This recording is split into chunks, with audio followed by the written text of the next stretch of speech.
Good morning. We're almost noon, but good morning. Good morning. Okay.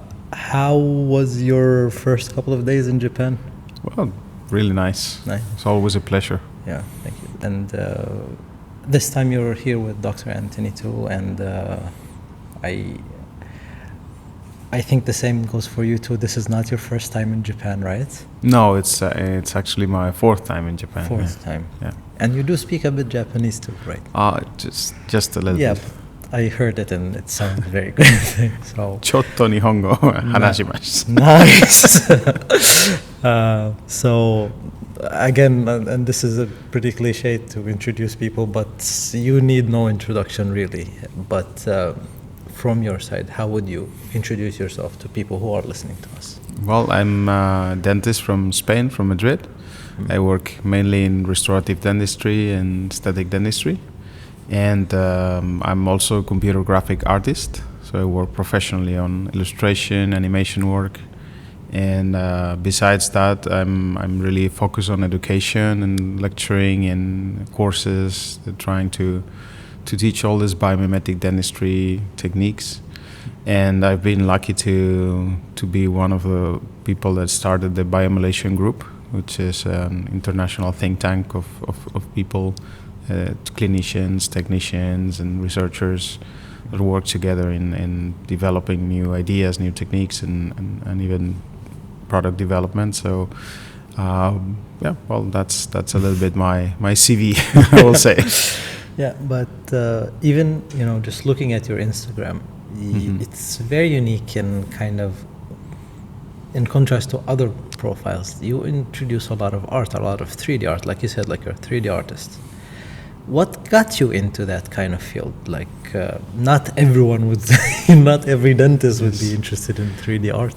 Well, it's really a particular thing. I mean, when I was always passionate about art, and when I was a kid, I actually wanted to work for Disney.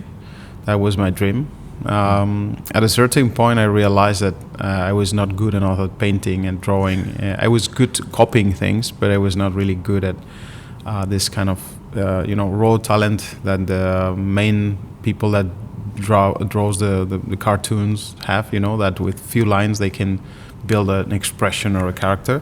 Yeah. I was not really good at that, so I realized it was not really, possible to work on that field and have something like a career out of it because of the lack of talent. So, but I would say many people would argue with that. I don't know, but so they was always there. And when I was at the dental school, my father is actually a dentist. He's already retired, but he was lecturing in Spain. Only in Spanish. And he was a professor in the university as well. So I actually started by doing some illustrations, some 2D work and illustrations for him, for his lectures.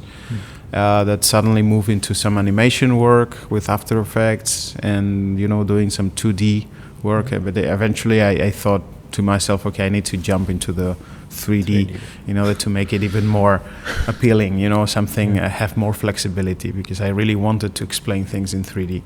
So that got me started with computer graphics really more in a deeper way, and learning Cinema 4D, which is the software that I use mainly. So, but everything is like connected, so when you learn about computer graphics, you also learn about a lot of things that can be useful for photography. At the same time, I had always this passion for photography. I was lucky to start testing the first digital cameras when I was actually in the dental school. At the end of the dental school, we had the opportunity to start working with digital cameras. The first Canon digital camera that was released, it was an APS-C camera. I believe it was the 200D, it was called.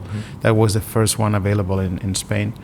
And Nikon didn't have any digital yet. I mean, it was like very early days, but we were adapting with the macro and with the flash and everything, and then starting with digital photography and dentistry.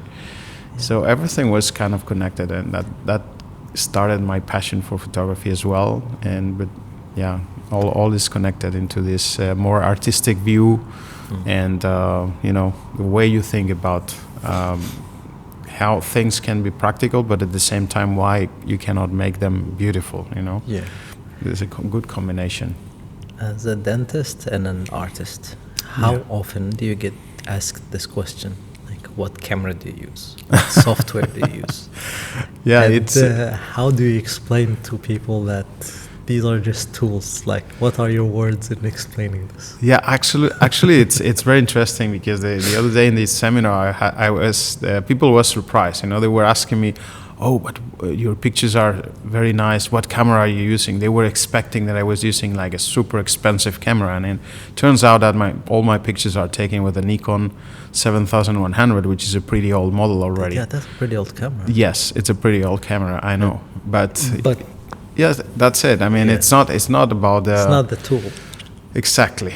Right. It's a friend of mine is always saying that it's not the bow that throws the arrow, right? It's the Indian, that was shooting, So at the end, if you know what you're working with, you can really use a very simple camera, very cheap setup, and you can make beautiful pictures. Right. It's just that you need to know how to use your hardware, and that's unfortunately this is a problem because many people they buy a very expensive equipment because they think it's going to be the best quality of pictures, but then they are using it wrong and they don't get the quality what they are looking for. Yeah, so the camera itself doesn't take the pictures. Especially if you're using it in auto mode. Yeah, you need to learn how to use it properly. You're not going to get the best pictures in exactly. auto mode, right? So that's why when people ask me they want to get into photography, and especially dental photography, I never recommend to go for a very expensive equipment because I think that you need to go through a phase first where you learn to use a basic camera, and when you master this basic camera and you get the maximum out of it, then it's time for jumping into something else. Yeah. But having said that, obviously I have Canon, Nikon, Sony, I have Fuji, I have a lot of different brands of cameras. No loyalty to any brand. No, I know most of the systems, so and I like things from all of them. So I think they are always, there's always features on each system that are better than on the other. So maybe Canon will be better for video, Nikon will be better for stills. Sony is quite balanced system, but not my favorite for macro photography because of how they work with the mirrorless and the focusing on macro mode is not really for me the ideal. But yeah, it's. How about Fuji? You left out Fuji. Fuji, Fuji. I'm in love with Fuji. Is one of my favorite cameras, but not that much for dentistry. I haven't tested it that much for dentistry, basically. But I really like the form factor of the X system. Is very small. You have compact lenses. You can have prime lenses that are very, very small that fit in your pocket. And for general photography, I really like the system. And the colors from Fuji are really just beautiful. So even shooting JPEG, it's a fantastic system where you get very beautiful colors straight out of the camera, and also mimicking the film, which is something that, I mean, I got my first Fuji was an XE2, and actually, no, it's not true. I have another Fuji, which is a DSLR, but I don't use it. But I keep it almost like a special thing, because it's a Fuji S5 Pro, which is one of the first camera that had a very, very high dynamic range. I don't know if you know that this camera had two different photo sites inside the sensor. One is small and one very big. So the small one was for the highlights, for the strong exposure, and the big one was for the shadows. So they combined both photo sites into one picture. And this camera, when the other cameras had a dynamic range of about 8 f-stops, this camera had like 13 f-stops. So it was really like a revolutionary camera, but unfortunately it didn't went too far. But it was like the body itself, it was like built in on a Nikon body. But it was a Fuji sensor, and so it can use Nikon lenses, but it's a Fuji camera. It's very special. I mean, they didn't build so many of them, so they are quite valued. So I know few people that really they keep this as a treasure. So I know by instance, for example, I know that Gamborena is actually using one of this Fuji but even the previous model, because he loves the camera and he loves the colors and everything, and it's really true. I mean, these cameras are special. I wish that we could talk about cameras forever, but we need to move on. Yes, we need to move on to dentistry. I love photography and videography, Sure. but going back into dentistry, color is very important, and in generally speaking, if you know a little bit about color, you would have the hue, the concentration, the luminosity for each color, and that's how it's represented. But in dentistry, this concept was also applied. However, we also kind of put past that stage a little bit, right? Why and how does color matching matter in dentistry? Well, I think this is becoming really crucial nowadays because we have a lot of different materials. In the past, we didn't have too much things to play with, let's say. Nowadays, we really have so many different options for treatment, from the classic ceramic work to a lot of composite variations, and we have the blocks with different materials, glass ceramics, lithium silicate, zirconia. There is a lot of materials. And this actually has a huge impact on the color of the restorations at the end. So obviously we tend to think in terms of color on a classic color system, like what you said, hue, chroma, and value. But the reality is this system is not really ideal for dentistry at all, because we are talking about translucent materials, and translucent materials have more properties than just that. I mean, the Munsell system was perfect for flat paint, for flat samples with opacity, with high opacity. But when we are describing translucent materials, everything starts to break down a little bit because we have more things happening there. So actually in the science, you measure in a different way. I mean, when a scientist measures color on a translucent object, it's going to measure the refractive index, it's going to measure the absorption coefficient and the scattering coefficient. So it's a completely different concept. The problem is that we need somehow to move into that kind of concepts in order to understand better color and work better with color.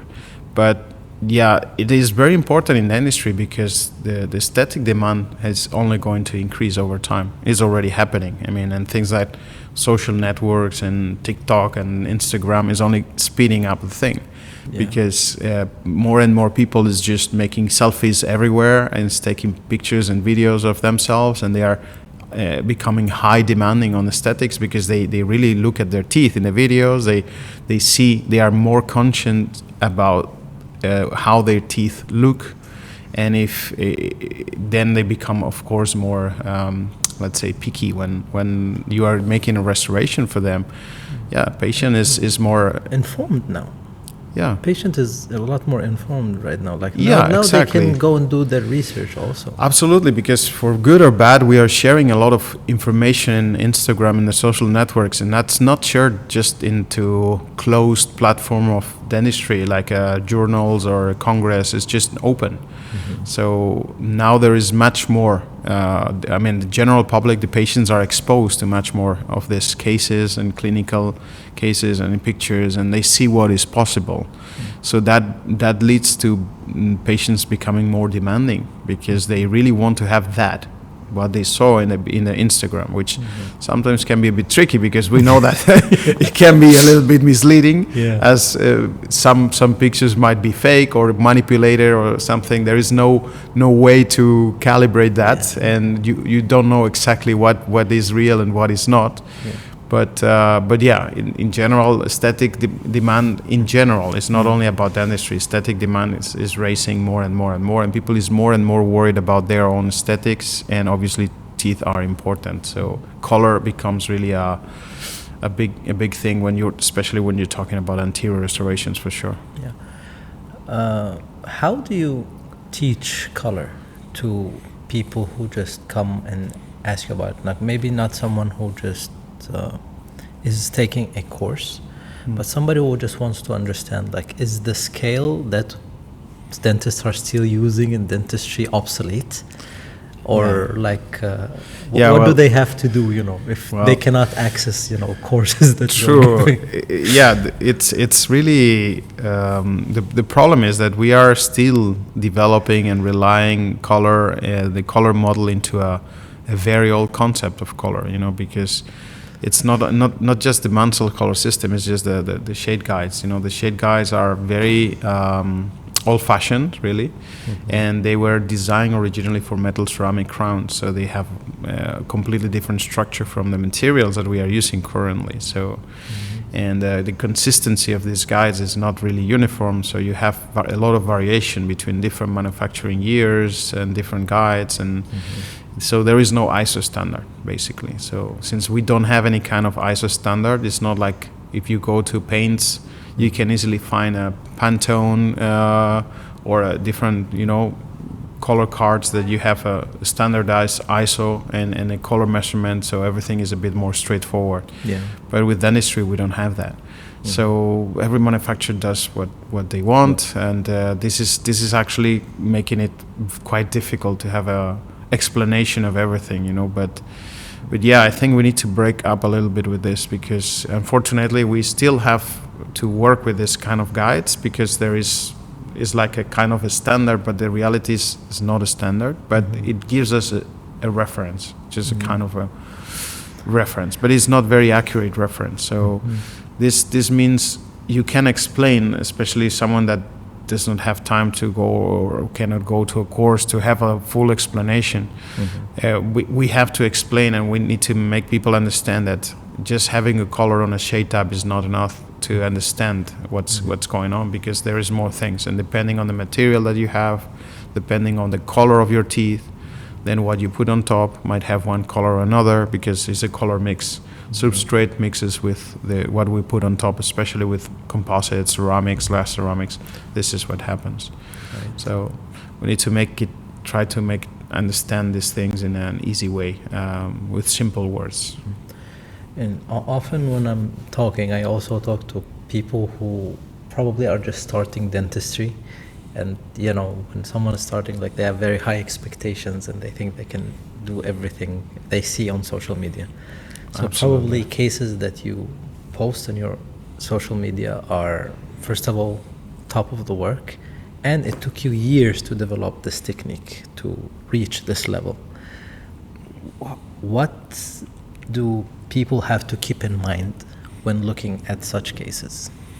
Well, obviously, I think that good clinical work needs to be taken as an inspiration. I mean, you cannot expect that you are going to start something and then immediately do the perfect result. You need a learning curve. But this happens with everything in life. I think you cannot expect that. Okay, I want to start doing some pottery, and then I will immediately start creating a super nice pottery. No. You will have a learning curve. That's not how things go. Yeah, nothing in life goes like without training. You need always training. So, but obviously you need some inspiration. You need some models to follow. You need some clinical work that inspires you, and then you want to achieve that kind of work, that kind of level. So, and there is a point where always you also need to be self-critic. So, be able to criticize your own work and see the flaws, and then see how you can improve. And we all see this. So you, depending on the stage that you are, but you always need to be able to see that, realize, okay, this is not that good. Next time I need to improve this little thing. And I think that's the key. But they need to realize that this can be very frustrating, of course, because it's very difficult to step out of the university and then start working at a high level like this because of the learning curve. But to me, the critical point is that you need to train more. I mean, a lot of people that the first thing they do when they finish the dental school and they start working is they just put the tripod on in a box and somewhere in the house, and they forget completely about it. And this is a mistake, because if you really want to get higher skills on anything you want to do, either prep or composites or what, it's practicing on the model. So practicing, if you can practice on the model more and more and more, this is actually going to improve a lot your skills during your clinical work. So I realized that training, it's constant training is the essential thing. I mean, if you look at anything, any discipline of sports, of whatever, I mean, they are not just going for the match, right? They are always training first. They are training, they keep training. Even the super champions, they keep training. They keep training. So we should do the same. You want to be a champion, you need to train. So this means you need to take some part of your free time just to keep practicing a little bit, or reserve some time to keep practicing on the model, because the more you practice on the model, the better you will perform in the mouth. That's your match. The mouth is the match, but you need to train before, okay? Every day. Right. And that's a philosophy that I realized also looking at technicians' work actually from Japan. You look at the school from Kataoka and so on, and you know, it's like in I think it's the Osaka training center for technicians, right? And they do this carving, and all of them, they do the carving every day. First thing in the morning is they carve this anatomies, you know, on a block of gypsum mixed with some powder to make it more soft, and they do this practice of carving. But it's not only the students, it's also the masters that do this carving every day. So they keep training all their life, and that's how they master the shape. They can have this super high skills on morphology. It's just about that. The more you practice, the more you train, the better you become. Right. Talking about that, many dentists would say that we cannot aim for this kind of work because we're limited with time. And honestly, you have to give time to learn, right? Like you said, you have to dedicate some time probably working with models. But when you're working with patients, what's your advice to dentists who want to achieve this level of dentistry, of becoming, producing very high level, very aesthetic work, but also, have to go through patients? Yeah. So no, definitely. I mean, there is a compromise always between. That's why one of the reasons why I always try to simplify the technique. So making beautiful aesthetics, but understand how I can simplify. How can I use less amount of layers? How can I try to simplify my workflow without compromising the quality of the outcome? That's the target, of course. But it's true that going back to what I just said regarding training, is that the more you train, also the faster you can work. And this is also another point. So there is a learning curve that can let you to work much faster because you are more confident of what you're doing. So one of the things that makes us work less high speed is because we are not confident. When we are working, we have doubts. We are just drilling here, there. We don't know. We are a little bit unsure of what we're doing. All these doubts in our mind are making us working slower. So when you practice enough, when you have more training, then you become a bit more confident on what you're doing, so you can speed up your workflow much more. So I don't think it's obviously there is limitations of how much time, what is the minimum time you can spend on a treatment, and obviously I understand that, especially when working in some environments, especially like national health systems and so on, it's the time is very, very short, so it's very difficult to perform all the steps that are needed for a high-end restoration. So you need a minimum of time, because you need to isolate, you need to treat properly the bonding, all the steps. I mean, that takes really some time, some minimum time. Yeah. In your opinion, what would be the minimum? And obviously this varies between one person to the other, but what would be the minimum time that a dentist who wants to do this kind of work should give to their patients? Well, I think it's very difficult to say, to have. I mean, in personally, when I'm doing like a class 4 or I'm doing a class 2 restoration on a molar, a single tooth, typically I will give a 1 hour appointment for that. But it all depends. I mean, it depends because I know some people, they work with assistants, some people work without assistant, depending on how the assistant is performing. Sometimes you need to spend more or less time. Sometimes the assistants can already prepare a lot of the field, so you can just maybe put anesthesia and then the assistant can isolate, can start doing a lot of stuff. But it all depends on where you are, because different countries have different regulations and there are things that the assistants can or not do. So that makes it very difficult to have a real number of what's the time that you will spend. But roughly I will say that's the regular time I will spend. Normally it's about an hour. Probably can be a little bit lower depending on the complexity of the cavity. So class 4 can be even faster than that. So when I have already prepared like my wax up, my silicone key, everything is there already in advance, then it can be faster than that. Right. And that's you know, with years of experience, you give 1 hour. So probably somebody who is learning should actually kind of think more about the time wisely, right? Planning is very important in this field of work, right? Yeah, exactly. I mean, I understand it's planning is first, of course. I mean, you need to have, if you have a good plan, that also makes you doubt less, so you can go straight and do your work. And that's more mechanical, you know, it's more like repeating process. So it doesn't matter if it's on the model or on the patient, there is a moment where you don't see that much of a difference on the steps that you need to take.